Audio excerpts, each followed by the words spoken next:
तो भोजन के साथ मीठा अवश्य दें और दक्षिणा में भले 1 रुपया दें पर दें अवश्य। तो ब्राह्मणों के मुख में भोजन डालना ये अग्नि में भविष्य डालने के बराबर है। वो जो यज्ञ हो रहा है उससे देवता प्रसन्न होते हैं, वो तो देवलोक के देवता हैं। और शुद्ध ब्राह्मण जो त्रिकाल संध्या करता हो, जो नियम पूर्वक रहता हो, वो इस भू के देवता हैं, वो पृथ्वी माता के देवता हैं। उनके एक मुख में ग्रास निकलेगा तो भगवान को बड़ी प्रसन्नता होगी, क्योंकि ब्राह्मण के मुख में गया हुआ ग्रास सीधे भगवान को स्वीकार होता है। यदि ब्राह्मण ब्राह्मण है तो, नाम के ब्राह्मण की बात नहीं कर रहे, दिन भर परपंच करो ब्राह्मण हो, ऐसे ब्राह्मणों की बात नहीं।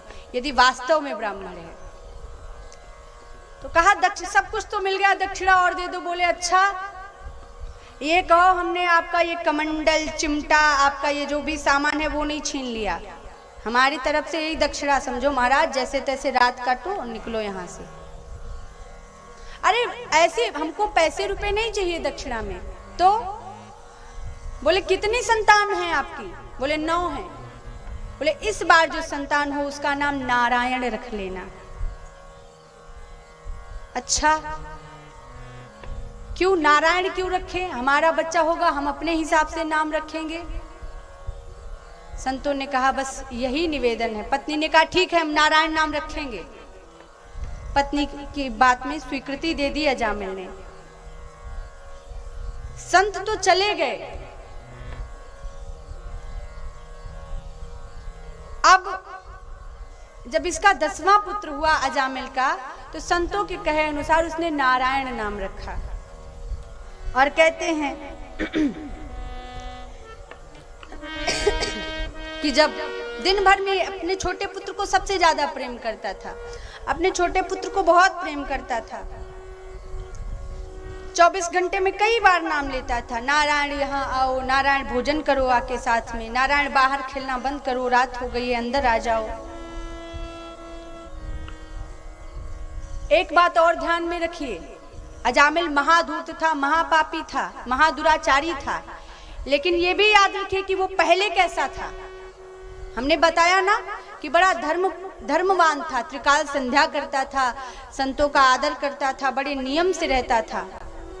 इसीलिए हमेशा साधक को अपनी दृष्टि शुद्ध रखने को बोला जाता है, क्योंकि पाप 2 जगह से सबसे ज्यादा प्रवेश करता है, एक तो आंख से, दूसरा कान से। बुद्धि बिगड़ गई, बेचारे का जीवन ही बिगड़ गया। पर जो त्रिकाल संध्या की थी, जो संतों का आदर किया था, उसका फल ये प्राप्त हुआ कि ये जो संतों की मंडली इसके यहाँ आई थी, उन संतों के संकल्प ने इसका कल्याण कर दिया। अगर ऐसा हो जाए कि हम जीवन भर पाप करें और अपने बच्चे का नाम किसी का श्याम सुंदर रख लें, किसी का श्री राधा रानी रख लें और कहें भाई पाप भी चलने दो और नाम भी चल रहा है, तो ऐसे कल्याण होने वाला नहीं है। नाम के बल पर पाप करना ये सबसे बड़ा नाम अपराध है। कितने लाख नाम जप कर लो, ये पाप कर लो, कट जाएगा, ऐसा नहीं करना चाहिए। अगर ऐसा होने लगे तो दुनिया फिर तो अपने बच्चों का नाम भगवान के नाम पे रख ले और पाप करता रहे, सोचे कल्याण हो जाएगा, हमको भी भगवत पार्षद लेने आएंगे। नाम में तो अपना पावर है ही, उसका पावर कम होने वाला नहीं है। किसी भी नाम कैसे भी जपो, कैसे भी लो, भाव कुभाव अलख आलस हूं, नाम लेत मंगल दिसि दसहूं, ये नाम का प्रभाव है। पर नाम के बल पर अपराध करना ये महाअपराध है, ये नाम अपराध है, ये तो आपको और गर्त में ले जाएगा।